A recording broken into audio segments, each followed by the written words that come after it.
Ya comienza un nuevo programa en divoxradio.com. Hoy ya estamos de vuelta, luego de esta primera pausa comercial, ya no musical, y tengo el gusto de presentar a nuestra invitada. Nuestra invitada es Patricia Hansen. Patti es ingeniero comercial de la Universidad Católica, la Pontificia Universidad Católica. Es Master of Science en Behavioral Science de la London School of Economics. Y bueno, es una experta en emprendimiento en el ecosistema chileno. ¿Cómo estáis, Patti? Buenas tardes. Bienvenida al Legal Lab. Hola Pablo, yo muy bien, ¿y tú? Gracias por la invitación. Oye, y bueno, pues vamos a entrar al tiro en materia. La verdad que hace mucho rato yo quería invitar a Pati y se está ahí como, me estaba haciendo como algunas negativas ahí, ya no se pudo aguantar más y me tuvo que decir que sí.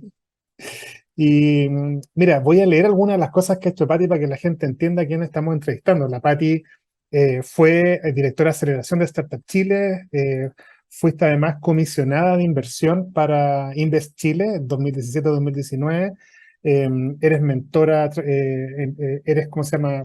Trabajaste en Kawel, ayudándole en su expansión comercial en Estados Unidos, y ahora llegas a Fage Lab para hacerte cargo del apoyo en una ronda de inversión. ¿Cómo llegas a Fage Lab? Y háblanos un poco de tu vida. ¿Has estado toda tu vida en el ecosistema?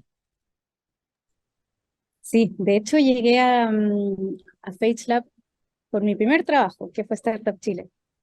Dentro de Startup Chile, en el fondo, conocí a mucha gente y siempre uno tiene como sus emprendimientos como favoritos, ¿o no?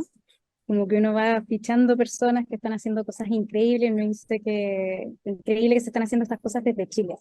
Y FageLab era Ujú. uno de esos equipos. Y yo los miraba, los admiraba, estaban recién empezando, había muy poco, pero la garra que tenían y aparte la visión de lo que estaban resolviendo, el problema, hacer ciencia dura desde Chile, era algo que siempre me llamó mucho la atención. Y seguimos en contacto con Hans en varias instancias, cuando yo era agregada a inversiones también, y también como de manera como personal, siempre nos llevamos muy bien. Así que ahí retomamos Sí. conversaciones y nada, la decisión de sumarme al equipo fue bastante obvia. O sea, cuando uno dice, bueno, tengo la oportunidad de sumarme a una empresa a la que admiro mucho y fundadores que admiro mucho hace tanto tiempo, es como de no pensarlo. Así que así Oye, fue el camino, más de 10 años ya conociéndolos. oye, Pati, cuéntale a nuestros auditores qué hace Fage Lab. Sí, FaceLab es una compañía que trabaja en lo que es el área de aquellas enfermedades que son resistentes particularmente a los antibióticos. A medida que hemos estado usando antibióticos dentro de salud humana y obviamente también de salud animal, las bacterias han ido aprendiendo de los mecanismos de los mismos y han ido generando esta resistencia. Por lo tanto, FaceLab entra con un approach distinto, un acercamiento distinto, que es decir, ¿por qué no trabajamos con fagos, que básicamente son virus que matan bacterias de una manera muy precisa y personalizada para el tipo de bacteria, para el lugar específico, geográfico en el cual está inserta y de esa manera poder matarlas y no depender tanto de los antibióticos que hoy en día cada vez están teniendo más resistencia y es una amenaza gigantesca, no solamente lo que es producción obviamente de animales, sino que todo esto también se traspasa a los seres humanos generando una crisis sanitaria muy grande. Oye, y bueno, pues si bien lo contaste un poco en el DF más el fin de semana, ¿cuál es el rol al que llegas y cuáles son tus principales desafíos en Fage Lab? Sí, FaceLab, como está en una etapa de expansión, hoy en día está en un proceso de levantamiento de inversión, esto quiere decir levantamiento de capital privado externo para poder financiar nuevas actividades que se están desarrollando. FaceLab es una compañía que empezó en Chile, pero obviamente se ha ido expandiendo, tiene operaciones también en Brasil y también tiene un laboratorio en España y obviamente se busca expandir la capacidad productiva, la ciencia que se está desarrollando y Ujú. obviamente ir fortaleciendo todo uno de los puntos de la tecnología con la cual logran hacer este producto totalmente customizado, pero a una escala industrial. Entonces, para esos desafíos se está levantando una ronda de inversión en estos momentos y yo entré a apoyar el equipo inicialmente en este proyecto estratégico. Perfecto. Oye, Pati, y bueno, esa edición en la que saliste del DF tenía una entrevista como a algunas personas, mujeres expertas en el ecosistema. A propósito del 8M, ayer no sé si leíste un reportaje, un artículo que escribió Anastasia de Bifidice en Forbes acerca de las brechas de género. Tú eres una experta desde el comienzo, participaste también en el programa de TSF de Startup Chile, que tenía también un foco, un enfoque en fundadoras mujeres. ¿Cómo has visto tú la brecha de género a propósito de la contingencia en materia de emprendimiento e innovación? ¿Cómo la has visto evolucionar y qué has visto en otros países en relación al rol de fundadoras en startups? Claro, como mis primeros acercamientos con los temas en general relacionados al desarrollo de las mujeres en emprendimiento y especialmente en emprendimientos de alto impacto, que ahí uno tiene que de repente hacer la Ujú. separación, porque están aquellos emprendimientos que se dirían más bien que son de subsistencia, generalmente logran escalas pequeñas, un equipo de 1 a 5 personas máximo, versus aquellos que logran una estructura y logran escalar. En los primeros, los emprendimientos por subsistencias, hay harta participación femenina. En aquellos que escalan y logran en estructuras más grandes, ahí es donde se produce más esa brecha. Y recién cuando estábamos armando 10 Factory nos pusimos a pensar cómo podíamos solucionar ese tema desde Startup Chile.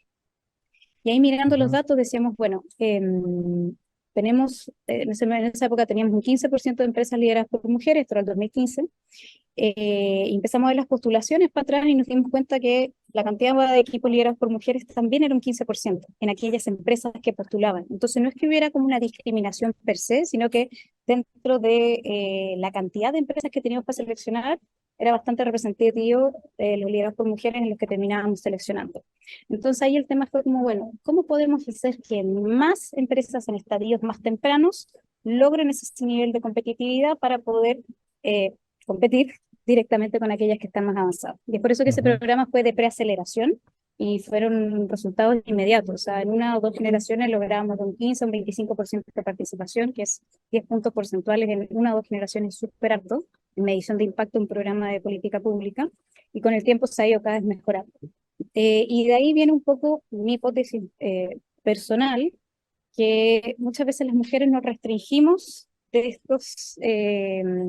como de estas oportunidades o desafíos que involucran una escala mayor, un nivel de involucramiento mayor en tiempo, en tiempo digo, en años, Ujú. y también en la escala de responsabilidad. Y ahí es donde nosotras mismas muchas veces nos ponemos este freno antes. Eso yo lo veía con mi mirada desde el 2015. Lo que yo veo ahora es que, al menos en generaciones más jóvenes, veo que se están atreviendo más en esa primera instancia, de partir como con una idea algo escalable y llevarlo más adelante. Entonces eso me tiene como súper contenta, porque lo encuentro bien interesante las ideas que están sacando adelante. Y por otro lado, cada vez más vemos dentro de las mismas empresas establecidas mujeres queriendo tomar esos desafíos y como yendo a buscarlos, que obviamente cuesta. O sea, uno se tira a la piscina con cosas inciertas, no sabes nada, una tremenda responsabilidad, y estamos siendo un poco más aguerridas, por así decirlo, en decir, bueno, me Ujú. lanzo a la piscina y en el camino voy a ir descifrándolo y está bien que sea así, porque nadie tiene la respuesta desde cero. Entonces, un cambio de actitud en generaciones más jóvenes en emprendimiento, y también un cambio de actitud en generaciones más experimentadas en desafíos ya en empresas un poco más establecidas. Así lo veo ¿Y yo. algún caso de TSF que para ti sea como regalón insigne o ejemplo como para validar la hipótesis de lo que hicieron? Más que un caso en particular, eh, el grupo como un todo a mí me llamaba mucho Ujú. la atención, porque era bien lindo ver la diferencia. O sea, yo siendo mujer, yo no lo veía, como que siempre he estado en ambientes masculinos y femeninos, no he Ujú. estado en ambientes predominantemente masculinos, predominantemente femeninos, y mi casa también es igual, entonces no era algo que yo veía, pero insertarme en este ambiente mucho más femenino, era bien lindo ver las diferencias, como, no sé, como el apoyo, como que esa menor competitividad que las mujeres tenemos, que los hombres son más competitivos, Ujú. lograba un apoyo mayor. Entonces yo veía de repente una emprendedora necesitaba como alguna ayuda en particular, y como que no había miedo de ofrecerse, apoyar, de felicitar públicamente, como que esas rivalidades no eran tan latentes. Y especialmente en una etapa súper temprana, que ninguna tenía mucho, entonces era lindo ver esa como camaradería, que sí se da obviamente Mm. en grupos en general, pero en esos grupos en particular era como exacerbado el nivel de camaradería que tenía y lo encontraba muy, muy interesante. Oye, tú hoy día, además, mencioné que haces clase, eres mentora. ¿Hay alguna startup de la que tú seas mentora y que nos puedas comentar cuál es tu experiencia como mentora y cuáles son los principales desafíos que tiene un mentor en un emprendimiento? O a lo mejor más lo segundo que lo primero, si es que fuera más como confidencial o como asesor, advisor. Es, es como, ¿cómo lo digo? Uno entra a veces como con un problema muy específico. O sea, me faltan Ujú, clientes, no tengo con quién llegar al mercado, como problemas muy definidos. ujú, Y al final empiezas a trabajar en una empresa, como toda organización creada y constituida por humanos, ujú, empiezas a ver que los problemas de fondo son problemas humanos y que son transversales a todos. Entonces, muchas veces te pasa que terminas siendo coach de los mismos equipos. ujú, En Startup Chile me pasaba muchísimo que de repente partíamos hablando de un tema de estrategia y al final eran trabas entre fundadores que no eran capaces de resolver, cosas que no se decían de frente, por ejemplo. ujú, O hay un fundador que se quería salir, entonces el resultado de eso que se veía es que no estaba tan involucrado, que no estaba haciendo los acuerdos que habían llegado entre el equipo, no se desarrollaban esas actividades. Y me dice, bueno, pero ¿por qué esto no está funcionando? Y hablas un poco más directamente, bajando un poco la guardia y en el contexto de un acompañamiento, una mentoría, y claro, en el fondo esa persona tiene otros planes de vida, pero que no se atreve a decirle a sus ujú. fundadores. Entonces muchas cosas se ven trabadas de no poder avanzar por temas inherentemente humanos. Entonces creo que ese ha sido como el mayor aprendizaje que he tenido mentoreando emprendedores, tanto de manera formal como también en tiempos en Startup Chile o también en Invest Chile, que muchos emprendedores me contactaban para ver cómo podían expandirse a Estados Unidos, cómo podían entrar. Y eran muchos temas como de capacidades de equipo, que suenan súper básicos, pero todas las empresas tienen ese común denominador y que Mm. basta con una persona externa que te ayude como a destrabarlos, verlos con una mirada un poquito más fría, con más claridad, y así poder avanzar, porque un emprendedor, en mi visión, tiene esa capacidad innata de querer avanzar, pero uno tiene que como mentor ayudarlo a destrabar aquellas cosas que no lo dejan avanzar y después ellos hacen la magia. Mm. Oye, Pati, hay mencionado, y yo he mencionado varias veces Startup Chile, tú perteneciste a una generación y a un grupo humano en Startup Chile que básicamente movió y cambió y generó, o sea, de las políticas públicas que realmente movieron fronteras, por así decirlo, y cambiaron y generaron lo que hoy día, digamos, ya es irreversible en cuanto a posicionar a Chile.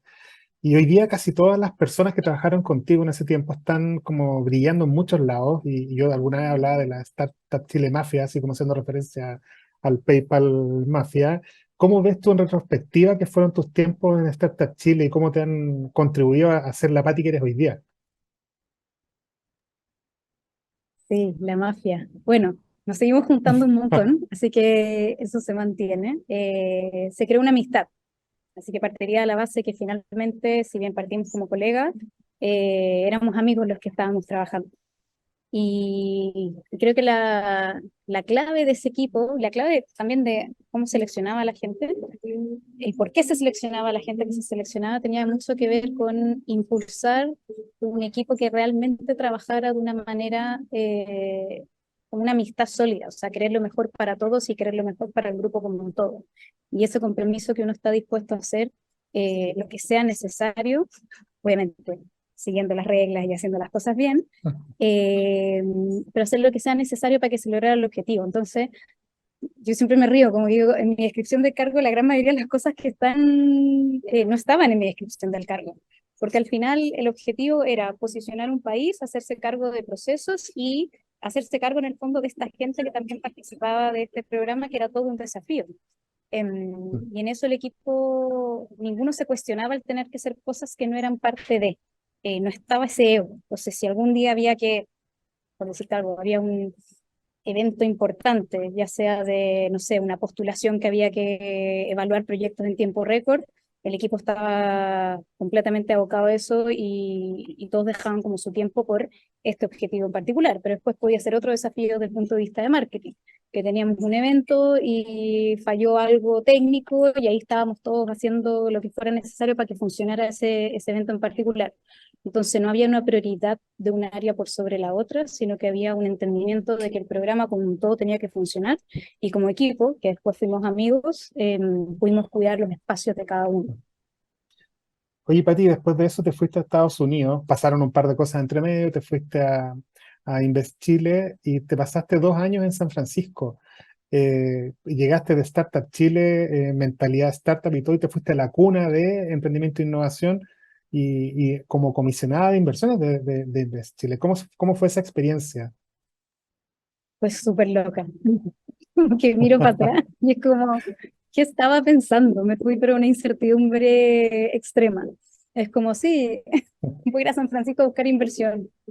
¿Cómo? Y yo relaciono como los dos trabajos de esa manera. O sea, si bien yo no había trabajado en lo que es inversión extranjera directa, o sea, ahí aprendí lo que era el capítulo 14 del Banco Central, el E600, un montón de cosas súper técnicas de inversión extranjera. Sí creo que la actitud y la experiencia como aprendida y desarrollada dentro de trabajo de Startup Chile es lo que me ayudó, porque al final en este tipo de cosas no es ciencia, es resultado. Mm. Da lo mismo como tú llegues, tienes que llegar de alguna manera y tu desempeño está medido por el resultado de. Por lo tanto, ahí tuve que implementar toda mi creatividad, que al principio era caótico, porque es como, es parte de tu día y es como, ¿ya qué hago? Tengo que hablar con potenciales inversionistas que quieran ir a Latinoamérica y convencerlos de que Chile es el lugar para hacerlo. Entonces ahí eran distintas estrategias para tratar de llegar a ellos. Y al final, obviamente, logré armar una red de contacto, una base de personas que ya estaban en esas conversaciones y que eventualmente esas personas tenían que saber en qué estaba yo para eventualmente poder derivarme a aquellos tomadores de decisiones. Habían otras ideas también ahí que hacíamos, obviamente participación de eventos, etcétera, pero el gran desafío era cómo llegar a aquellas personas que están pensando en Latinoamérica o en mercados que compiten con Latinoamérica y posicionar a Chile como el lugar que tiene que ser así. Algo que me faltó hacer en ese minuto y que para mí es como la clave es el desarrollo de la diáspora y cómo aprovechar la diáspora chilena, es decir, aquellas personas que están viviendo Ujú. de manera más permanente en otro país, aprovecharlos de una manera más estratégica.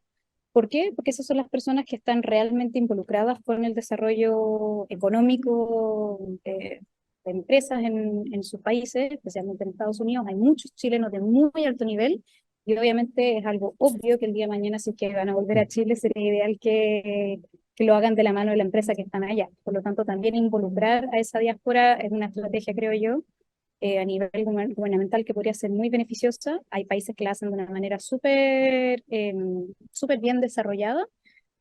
¿Para qué decir, por ejemplo, el caso de Israel? O sea, es una diáspora muy organizada y que lleva obviamente mucha inversión y desarrollo hacia Israel.